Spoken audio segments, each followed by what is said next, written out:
அந்த அபி நல்ல பொண்ணு தானே? தங்கமான பொண்ணுடா. அந்த பாஸ்கர் அவ்வளவு நல்லவன் இல்லடா. என்ன சொல்ற? சத்தியமா. எதை வச்சு அந்த மாதிரி சொல்ற? அவனால ஒரு பொண்ணு அநியாயமா செத்தே போயிருக்கு. வேற எப்படி சொல்ற?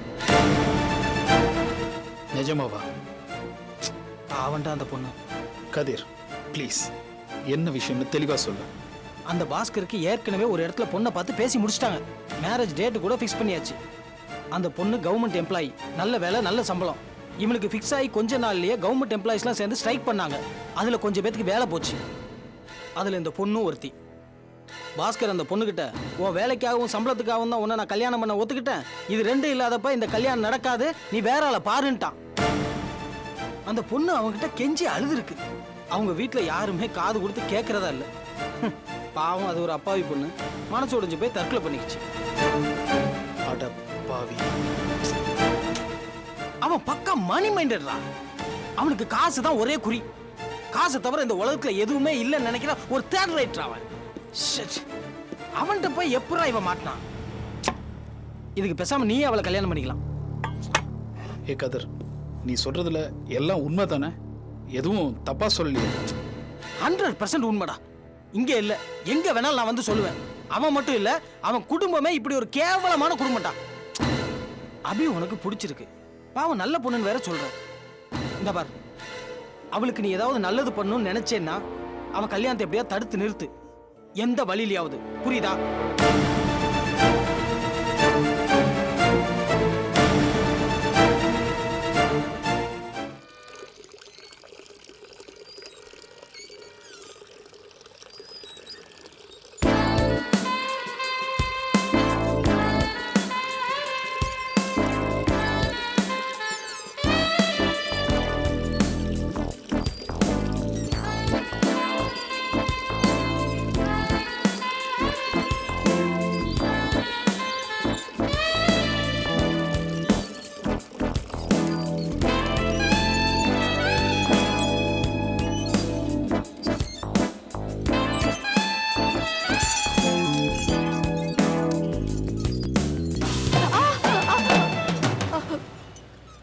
பார்த்து போலாம்ல.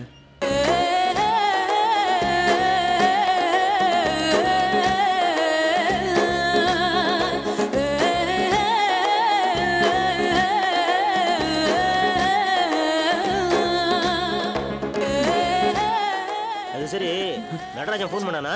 இல்லையே, பண்ணலீங்களே. என்னடா ரமேஷ்? தவறி விழ போனாங்கப்பா, அதான் ஹெல்ப் பண்ண போனேன். அவளுக்கு ஹெல்ப் பண்ண போக அவங்க அம்மா நாம ஏதோ அவளோட சண்டை போறோம்னு நினைச்சுக்கிட்டு கீழே வந்து நம்மளோட சண்டை போட போறாங்க. எதுக்கு இதெல்லாம்? நமக்கு தேவைதானா? போமா போ. ஏங்க, நீங்க ஏதாவது சொல்ல போக அது அந்த அம்மா காதுல விழுந்து தாம் தூம்னு குதிக்கிறதுக்கா? உள்ள வாங்க. எல்லாம் தலை எழுத்து. நடராஜன் பணம் கொண்டு வந்து கொடுக்குறேன்னு சொன்னா அது விஷயமா தான் ஃபோன் பண்ணானான்னு கேட்டேன்.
அப்ப ஏன் டிவி ஆஃப் பண்ணீங்க? நீ பண்றது உனக்கே நல்லா இருக்கா? என்னது? கண்ட்ராவி புரோகிராம ஹால்ல உட்கார்ந்து பாக்குறிய, வெக்கமா இல்ல? அட போப்பா. நீ ஒரு வயசு பொண்ணுமா, விவஸ்தை வேணா? என்ன விவசாய வேணா? டிவி பாக்குறது என்னமோ பெரிய கிரிமினல் குத்த மாதிரி பேசுறீங்க. நான் டிவி பாக்குறது தப்புன்னு சொல்லலையம்மா, அதுல நல்ல விஷயங்கள் பாரு. படிப்பு தான் வரல, அட்லீஸ்ட் புத்தியாவும் சுத்தமா இருக்க வேணா? ஏன் எங்க புத்திக்கு என்ன குறைச்சல்? இத பாருங்க, வீட்ல சும்மா இருக்கீங்கங்கிறதுக்காக என்ன வம்புக்கு இழுக்காதீங்க, சொல்லிட்டேன். ஆமா, நான் உன்னை வம்புக்கு இழுக்கிறேனா? நான் உன் அப்பா அம்மா லூஸ் மாதிரி பேசாத. நாங்க கரெக்டா தான் பேசிட்டு இருக்கோம், நீங்க தான் லூஸ் மாதிரி பேசுறீங்க. வர வர உனக்கு வாய் ஜாஸ்தி ஆயிடுச்சு. உங்க அம்மா மாதிரி வரைஞ்சிருவேன். வர அப்பாக்கு என்ன பார்த்தாலே பிடிக்க மாட்டேங்குது, போறேன். போ, ஓடி போ. ஐயோ ஏங்க சும்மா இருக்கீங்களா? ஏங்க உங்களை பார்த்தாதான் இந்த வீட்ல எல்லாருக்கும் எரிச்சல் வரும். உங்களுக்கு என் குழந்தைய பிடிக்கலையா? புரியாம பேசாத அலுமேலு. ஆமா, நீங்க புரிஞ்சுக்கிட்டு பேசுறீங்க. நீங்க பெரிய அறிவாளி மேத. நீங்க பேசுறதோட சூட்சமா எங்களுக்கு புரியல. இத பாருங்க, சோத்த தின்னமா, காஃபியை குடிச்சமா, தரையை தேய்ச்சிட்டு உட்கார்ந்த மாதிரி இருங்க. குழந்தைக்கு அட்வைஸ் எல்லாம் பண்ற வேலை வச்சுக்காதீங்க. என்ன அவ குழந்தையா? மாடு, எருமை? என்ன அவ அப்பா நினைச்சியா இல்ல ரோட்ல போற மனுஷன் நினைச்சியா? ஐயா சாமி, ரோட்ல போற மகராசை எவ்வளவோ தேவல. ஆனா நீங்க வீட்ல இருந்துட்டு குடுக்கற தலைவலியும் குடைச்சல் இருக்கே, அப்பப்பா. அலுமேலு, எது பேசினாலும் இப்படி பதிலுக்கு பதில் பேசுறா எப்படி? டிவில காட்டுற அசிங்கமான சேனல் ப்ரோகிராம்லாம் தேடி தேடி பாக்குறாடி. ஐயோ ஆமாங்க, நானும் பார்த்தேன். இவங்க அசிங்கமா தான் காட்டுறாங்க. ஐயோ ஐயோ, அப்ப ஏன் இந்த கண்டாவிய பார்க்கணும்? ஆஃப் பண்ண வேண்டியதானே? சும்மா இருங்க. வீட்லயே அடைஞ்சு கிடக்குற பொண்ணு ஏதோ பாத்துட்டு போறான்னு விடுங்களேன். இத பாருங்க, குழந்தை மனசுல எதுவுமே இல்ல. ஆனா நீங்க விளக்கெண்ணைய கண்ணுல தடவிட்டு தேடி தேடி பாக்குறீங்கல்ல உங்க பொண்ணு என்ன தப்பு செய்யறான்னு சொல்லிட்டு. அத முதல்ல விடுங்க, அப்புறமா அவளுக்கு உபதேசம் பண்ணலாம். கண்ணம்மா நீ அழாதரி, உனக்கு நான் சின்ன டிவி வாங்கி தரேன், அடுப்படியில வச்சு பார்க்கலாம். இந்த ஆளு தொலை தாங்க. ஐயோ ஐயோ ஐயோ, அவன் நாசமாறதுக்கு வேற யாருமே வேணாண்டி. நீ ஒருத்தியே போதும், ஒருத்தி போதும். நாராயணா, இந்த வீட்டுல நடக்கிற கொடுமை பாருப்போம். இந்த சேர் வேற, டிவியில என்ன இருக்கு? ஐயோ வேண்டாம் வேண்டாம் வேண்டாம் சொல்லிட்டு வேண்டாம் வேண்டாம் பார்க்க கூடாது.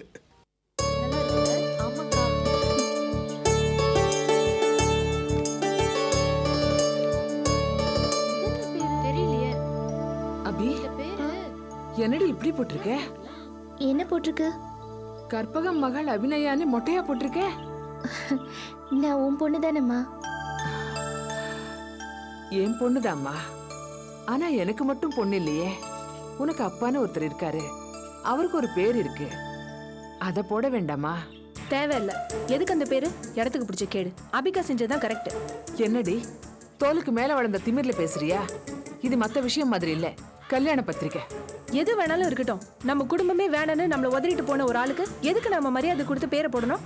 நம்மள ஒதுக்கிட்டு போன மாதிரி அந்த ஆளை நாமளும் ஒதுக்க வேணாமா? ஆனந்தி, என்ன இருந்தாலும் பெத்த மனுஷனை பத்தி இப்படி எல்லாம் பேசக்கூடாது. அம்மா, எங்களை பொறுத்த வரைக்கும் நீதான் அம்மா அப்பா எல்லாமே. உன் பேர் ஒன்னே போதும்மா.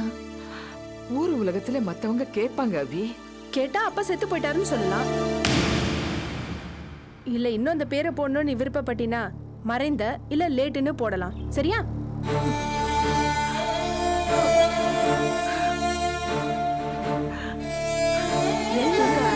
பேசுற அம்மா, ஏம்மா அழற? இது பாருமா, எனக்கு கற்பகத்தோட பொண்ணுன்னு சொல்லிக்கிறதுலதான் பெருமை கௌரவம் எல்லாமே இருக்கு. அந்த பெருமைய ஓடி போன அப்பாவுக்கு பகிர்ந்து கொடுக்கறதுக்கு எங்களுக்கு இஷ்டம் இல்லை. ஐயோ மா, அப்பா அவனுக்கு கொடுத்தது ஏமாற்றமும் வேதனையும் மட்டும்தான். எத்தனை அவமானங்களை அவர் உனக்கு கொடுத்திருக்காரு. யார் யார்கிட்ட இல்லாமோ அவரால் நீ தலை குனிஞ்சு நின்று இருக்க. எல்லாத்தையுமே மறந்துட்டியம்மா? மறக்காதம்மா, மறக்க கூடாது. நீ தனி ஒருத்தியா நின்னு எங்களை வளர்த்து ஆளாக்கி கல்யாணம் பண்ணி வைக்கிற. இதுல அவர் பேர் போட்டா, இந்த பெருமையில அவருக்கு பங்கு கொடுத்தா, இத்தனை நாள் நீ பட்ட கஷ்டத்தை எல்லாம் நாங்க கேலி பண்ற மாதிரி இருக்கும்பா.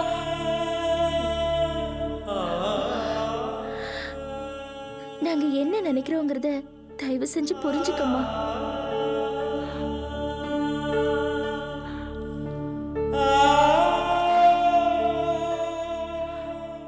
அபி, அம்மா, மாப்பிள்ளை வீட்டுக்காரங்களை பொறுத்த வரைக்கும் நம்ம அப்பா உயிரோட இல்ல. உனக்கு நாங்க கொடுக்கிற மரியாதையில துளி கூட குறைஞ்சிடக்கூடாதுமா, புரியுதா? நான் இத்தனை நாள் பட்ட கஷ்டம் எல்லாம் தூசு மாதிரி தெரியுதுமா.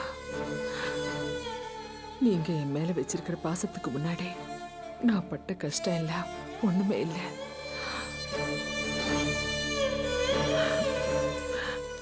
பத்திரிக்கை எல்லாம் இங்கேயே இருக்கு. மாப்பிள்ளை வீட்டுக்கு கொடுத்து அனுப்ப வேண்டாமா? கொடுக்கணுமா? அக்கா, மனோகர் வந்த உடனே அவனை கொடுத்துட்டு வர சொல்லமா? சரி, கொடுத்து அனுப்பலாம். அவன் வரட்டும். எல்லாத்தையும் எடுத்து வைங்க, சாப்பிடலாம். சரிம்மா.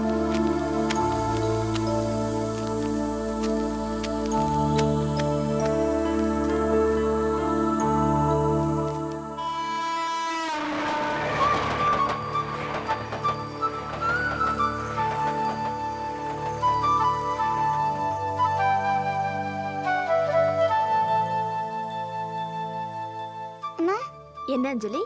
சரியா?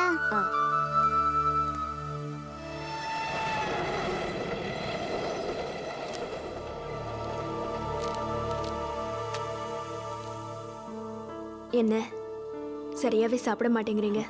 சாப்பிட்டுட்டு தானே இருக்கேன். ஏதோ குறைக்கிறீங்க ஆனா சாப்பிடல. என்ன உடம்புக்கு ஏதாவது முடியலையா? இல்லை அப்படியெல்லாம் ஒன்றும் இல்லை. வேற என்ன? இன்னைக்கு ரெஸ்டாரண்ட்ல என் ஃப்ரெண்டு கதிரை பார்த்தேன். ம், அவன் ஒரு விஷயம் சொன்னான். என்ன விஷயம்? அபி தேடி பிடிச்சிருக்கல ஒரு மாப்பிள்ள, அவனை பத்தி. அவருக்கு என்ன? அவன் அவ்வளவு ஒரு நல்லவன் இல்லையா? ஒரு ஆளை பத்தி இன்னொருத்தர் சொல்றதை வச்சு முடிவெடுக்க கூடாது. அவர் சொல்றது உண்மையா பொய்யான்னு உங்களுக்கு தெரியுமா? எனக்கும் தெரியும் சாந்தி. ஆனா பாஸ்கரை பத்தி கதிர் சொல்றத நாம அந்த விதத்துல சேர்க்க முடியாது. ஏற்கனவே இந்த பாஸ்கருக்கு கல்யாண பேச்சு நடந்து ஒரு பொண்ணையும் ஃபிக்ஸ் பண்ணிட்டாங்க. ஏறத்தாழ கல்யாணமும் நிச்சயமாயிருச்சு. அந்த பொண்ணு கூட ஒரு கவர்மெண்ட் எம்ப்ளாயி. திடீர்னு நடந்த ஸ்ட்ரைக்ல வேலை போயிடுச்சு. அந்த பொண்ணுக்கு வேலை போனதை காரணம் காட்டி பாஸ்கர் அந்த பொண்ணை ரிஜெக்ட் பண்ணிட்டான். மனசுடிஞ்சு அந்த பொண்ணு தற்கொலை பண்ணிக்கிட்டா. நிஜமாவா? பாஸ்கரை பத்தி சொன்னதெல்லாம் சத்தியமா நடந்ததுன்னு சொல்றான் கதிர். அடப்பாவி. சரி, அபி நமக்கு இல்லைன்னு ஆயிடுச்சு. யாரையாவது கட்டிட்டு சந்தோஷமா இருப்பான்னு நினைச்சேன். ஆனா பாஸ்கர் பத்தி இப்ப கேள்விப்படுறப்போ அபி சந்தோஷமா இருப்பாளான்னு சந்தேகமா இருக்கு. நீங்க அபி மேல பெரிய வச்சிருக்கீங்க தானே?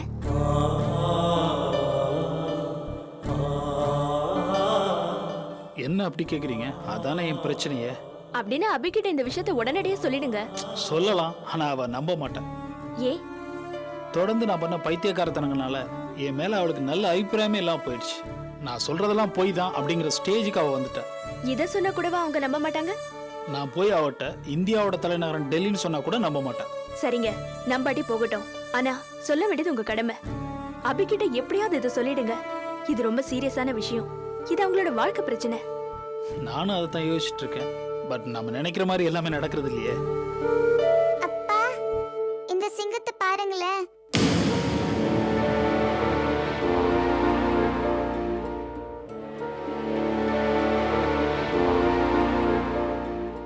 சாரி, குழந்தை ஏதோ தெரியாம சொல்லிட்டா.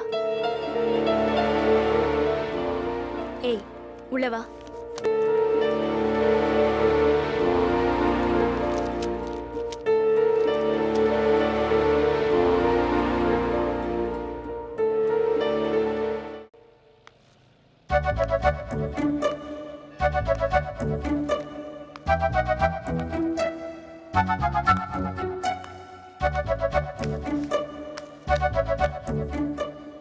Sir, sir, sir, sir. யாருப்பா? வணக்கங்க. நீ அந்த வீட்டு பையன் தானே? ஆமா, நான் மனோகர், அபியக்காவோட தம்பி. வா. மா வரேன். ம், உட்காரு. யாருப்பா நீ? ஓ, நீயா? என்னப்பா இவ்வளவு தூரம்? என்ன விஷயம்? பத்திரிக்கை கொடுத்து விட்டாங்க, அதை கொடுத்துட்டு போலான்னு வந்தேன். பத்திரிக்கை கொடுத்து விட்டாங்களா? வரும்போது பலகாரம் ஏதாவது கொண்டு வந்திருக்கலாம்ல. வீட்ல ஒண்ணும் இல்லாம இந்த தக்காளி தின்னுட்டு இருக்க. நல்ல வேலை. ஏய், சீ, சும்மா ரெடி. ஏன்பா, கல்யாண செலவுக்கு பணம் ஏதாவது சேர்த்து வச்சிருக்காங்களா? ஊனா? ஆமா அர்த்தமா இல்ல அர்த்தமா?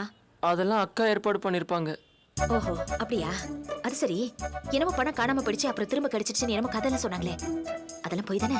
என்கிட்ட மட்டும் சொல்லு. இல்லைங்க. இந்த பையலும் அப்பாவி மாதிரி ஒண்ணு தெரியலையே. நல்லா அமுக்குடி மாதிரி இருக்கான்.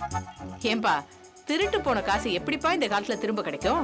அவன் எடுத்தான்ல, அவனே கொண்டு வந்து வச்சுட்டாங்க. எடுத்த காசு திருப்பி கொண்டு வந்து வச்சுட்டானா? அவன் என்ன லூசா? தெரியலீங்க. அது சரி. ஏன்பா, உங்க அக்கா பேங்க்ல ஏதாவது பணம் காசு சேர்த்து வச்சிருக்காளா? அது அக்காவுக்கு தாங்க தெரியும். சீட்டு பணம், நகை சீட்டுன்னு ஏதாவது போட்டு வச்சிருக்காளா? தெரியலங்க. இவன் என்னம்மா எது கேட்டாலும் தெரியலங்கிறா? ஏன்பா, நாளைக்கே கல்யாணம் முடிக்கிற அளவுக்கு வளர்ந்துருக்க. கல்யாணம் முடிஞ்சதுக்கு அப்புறம் பொண்டாட்டி ஏதாவது கேட்டா தெரியலம்பியா?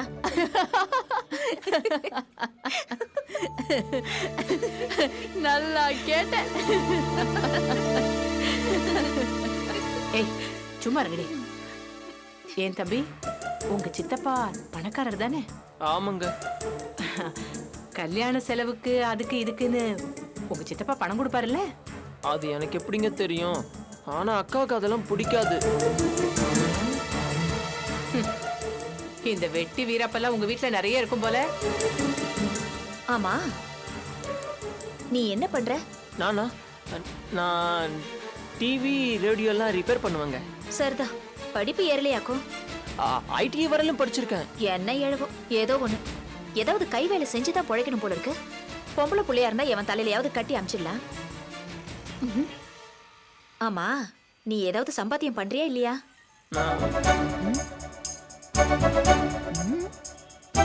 எனக்கு நேரமாச்சுங்க. சரிங்க, நான் கிளம்புறேன். நாங்க இன்னும் பேசவே ஆரம்பிக்கல, அதுக்குள்ள கிளம்புறேங்கிற? இல்ல, எனக்கு வேலை இருக்கு. நீ யார் வீட்டு ரேடியோவை ரிப்பேர் பண்ணணும்னு இப்ப அவசரமா கிளம்புறேங்கிற? நான் வரேங்க. சரி, போயிட்டு வா. அடுத்த தடவை கலகலகலன்னு பேசணும். சரிங்க. தம்பி, ஒரு வாய் காஃபி சாப்பிட்டு போயேன். இல்ல பரவாயில்லைங்க. ஏய், என்னடி இது? அந்த வீட்ல ஒத்த ஆம்பளை பிள்ளை இந்த லட்சணத்துல இருக்கா? கொஞ்சம் கூட சுறுசுறுப்பே இல்லாம சவச்சவன்னு இருக்கா. ஏக்கா அவன் பார்வையே சரியில்லக்கா. உன்கிட்ட பேசிட்டே என்ன லூக்கிட்டு இருந்தான். இவன் நம்ம எப்ப பார்த்தாலும் அதே நினைப்புல இருக்கு. சொல்றேன்க்கா. ஏய், சும்மா இருடி. என்ன குடும்பமோ, அந்த வீட்ல பொட்டச்சிங்களுக்கு பூரா வாய் கிழியுது. பையன் என்னடான்னா பேசுறதுக்கே பைசா கேக்குறான். சீதா, எனக்கு என்னமோ அந்த குடும்பத்தை பிடிக்கவே இல்லடி. ஆனா என் புள்ள பாஸ்கர் இருக்கானே, இதெல்லாம் சொன்னா கேக்குற ஜென்மமாவே தெரியல. அவன் அங்கதான் கட்டணும்னு ஒரே பிடிவாதமா இருக்கான். என்னத்த கண்டானோ அவளுங்க கிட்ட. நல்லா பேசிக்கிட்டு இருக்கப்பதான் நோய் நோய் நோய் நோயின்னு வழுங்க. இதே இப்படி புளிக்குதே. இங்க எல்லாமே புளிக்குதான். என்னம்மா இதோட? தூக்கிட்டு போங்கடி உள்ள.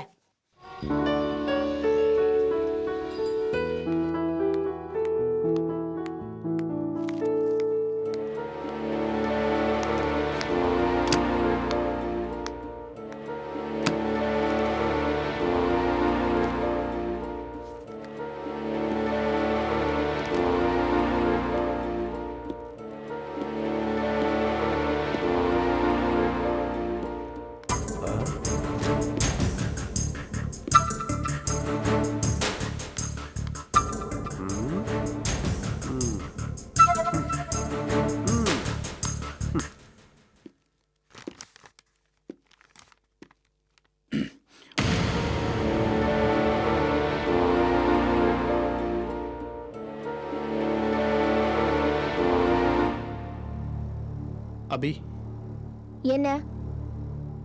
இல்ல, உங்ககிட்ட ஒரு விஷயம். கல்யாண மேட்ரா.